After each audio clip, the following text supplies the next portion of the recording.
Olá, aqui é Douglas Rainho, idealizador do blog Perdido em Pensamentos. E neste pensamento nós falaremos sobre medos de fantasmas. Vamos lá.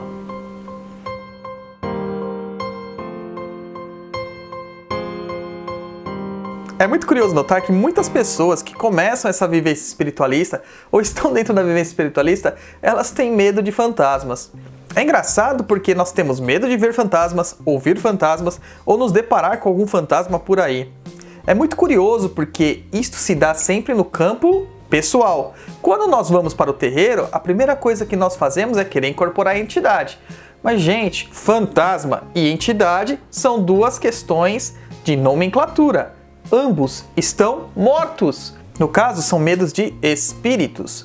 Claro que existem diversas formas da gente denominar ou separar o que é um fantasma do que é um espírito. Muitas pessoas dizem que espírito é aquele ser que acabou desencarnando e que hoje vive em outras paragens astralmente. Nossos guias são espíritos, os Exus são espíritos, os Eguns são espíritos, os espíritos desencarnados como um todo são espíritos.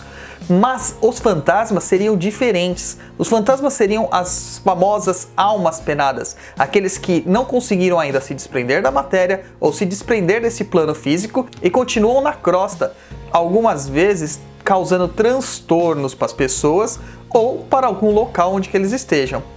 Mas de fato mesmo, a gente tem que compreender de onde vem esta paura por fantasmas. É curioso porque no terreiro serve, fora do terreiro não. A gente tem que prestar atenção nisso. E nós mesmos, nós todos os seres encarnados neste planeta, somos espíritos. Espíritos vivendo uma existência carnal, mas ainda assim somos espíritos. Então vamos nos perguntar, de onde que vem este medo? Isto faz parte da nossa reforma também, aquela reforma que eu sempre falo em todos os vídeos que a gente tem que fazer. Esse medo de espírito é medo de que algo fora do nosso contexto material esteja nos observando, em alguns casos até nos guiando. Este medo, ele chega a ser irracional e a gente tem que trazê-lo para um plano consciente para compreender e assim trabalhar esta dificuldade. É claro que a gente não vai ficar procurando espírito em todo lugar que a gente vai, nem vai ficar falando com o espírito a todo momento. Para isso, basta entrar na internet, tem um monte de alma penada lá para te encher as paciências o tempo todo. Mas espírito mesmo, desencarnado, nós não vamos ficar convocando, conjurando ou pedindo para vir nos nossos trabalhos. A gente vai esperar um trabalho espiritualista para que isso se execute. Então, quando você pensar bem naquele momento que você tem aquela coceira por convocar um espírito, ou melhor, evocar um espírito, pense direito. Veja se você está preparado para lidar com o espírito que está vindo, ou se você sabe, de maneira apropriada, evocar aquele espírito. No livro dos médiuns, Allan Kardec, ele não proíbe a evocação de espíritos, porém ele dá um guia seguro para que você os evoque. Muitas vezes a gente vai chamar pelo espírito de São Paulo e na verdade quem virá será um outro espírito simpático a ele para se manifestar. Isso também se dá com espíritos negativos, zombeteiros ou trevosos. Por isso que tem um monte de adolescente na internet procurando convocar e evocar demônios sem ao menos nem saber o que são demônios. Fora isso, a gente tem que prestar muita atenção na nossa reforma moral também, porque os espíritos, eles são controlados através da autoridade moral. Quando alguém tenta impor a sua própria vontade sobre esses espíritos, eles vão com certeza cutucar nas suas feridas, falar as suas verdades, aqueles segredos mais escondidos para te forçar a entrar num estado de pânico e muitas vezes num estado vexatório, para você ficar com vergonha mesmo daquilo que está acontecendo. Assim eles terão domínio sobre você. Já se você tiver uma vida mais regrada ou se você estiver em paz com seus demônios interiores, sabendo os seus erros, mas perdoando os seus erros, você aprenderá a dominar também os espíritos negativos, pois você terá autoridade moral sobre eles. A questão da autoridade moral, ela advém no dia a dia, não basta ser só lá na casa espírita. Por isso que a gente tem tanto medo de ver fantasmas por aí. A gente olha por aí e fica com medo de que algum espírito esteja vendo o que nós estamos fazendo. E eu tenho uma triste notícia para você, eles estão. A pergunta 459 do Livro dos Espíritos é: os espíritos influem em nossos pensamentos e ações? E os espíritos da codificação dizem para Kardec que a influência dos espíritos é muito maior do que a gente supõe, porque muitas vezes são eles que nos influem, através de intuições, através de inspirações ou até mesmo de induções. Muitos dos nossos pensamentos são sugeridos pela espiritualidade, então a gente tem que tomar cuidado para sempre ter uma reforma ativa para que esses pensamentos passem pela depuração e pelo discernimento. A gente nunca pode agir de maneira impensada, desproposital. Por isso que nós temos o bendito medo de fantasmas. Não é só o susto de se deparar com uma entidade estranha sentada no seu sofá. Eu até brinco muitas vezes que se eu visse uma entidade sentada no meu sofá, a primeira coisa que eu faria depois de ter me assustado, claro, entrado em pânico, claro, eu faria um convite. Eu iria tentar dialogar para ver se essa entidade está precisando de ajuda. Às vezes existem espíritos que estão perdidos na nossa crosta que só precisam de ajuda. Se essa entidade não falasse comigo ou se essa entidade tentasse fazer algo para me prejudicar, aí sim eu entraria em ação com processos mais magísticos, por assim dizer. Eu iria orar, eu iria firmar um ponto, eu iria fazer as práticas que eu aprendo no terreiro. E se mesmo assim nada solucionasse, eu iria ler o Salmo 23 e o Salmo 91, como foi indicado para mim no terreiro, para momentos de aflição.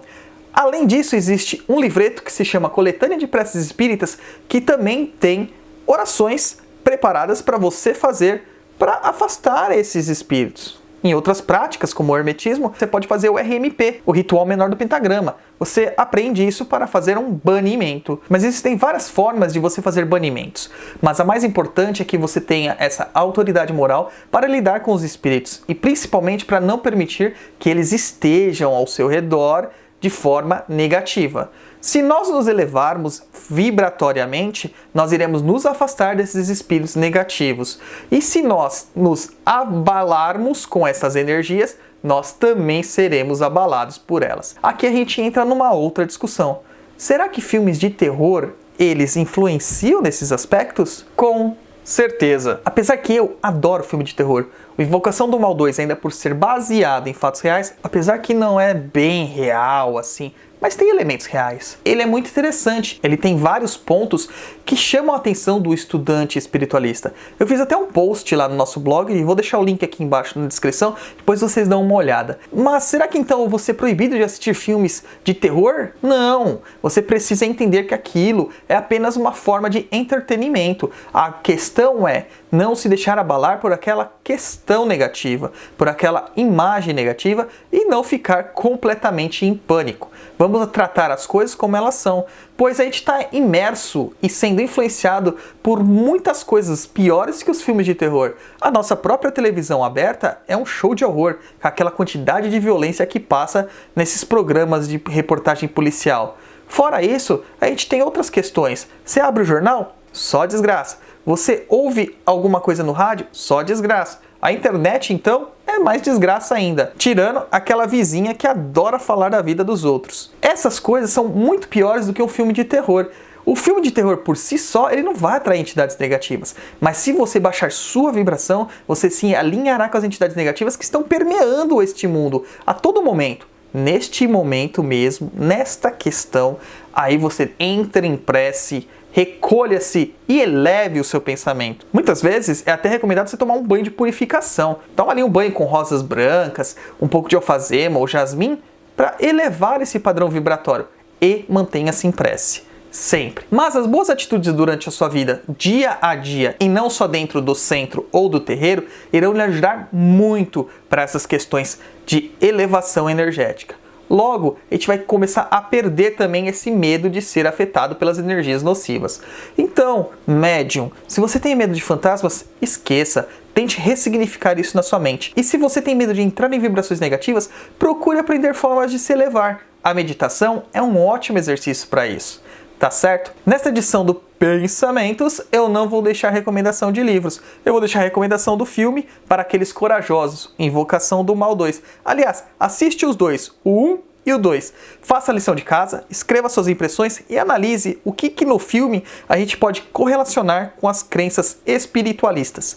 E escreve aqui no comentário da gente para a gente acompanhar o seu raciocínio. Então, é isso aí. Se você gostou desse vídeo, Não se esquece de se inscrever no nosso canal e compartilhar também para outras pessoas terem acesso ao nosso conteúdo. Comenta aí, porque eu queria saber muito de vocês, o que vocês estão achando, quais os pontos fortes e os pontos fracos. E galera, fica à vontade, pode criticar, tá? Eu não sou perfeito, vou errar muito, mas a gente tá aqui, tentando. E não se esquece de curtir também, ou descurtir, mas prefiro que curta, tá certo? Muito obrigado para vocês e ficamos por aqui. Até um próximo pensamento. Até lá!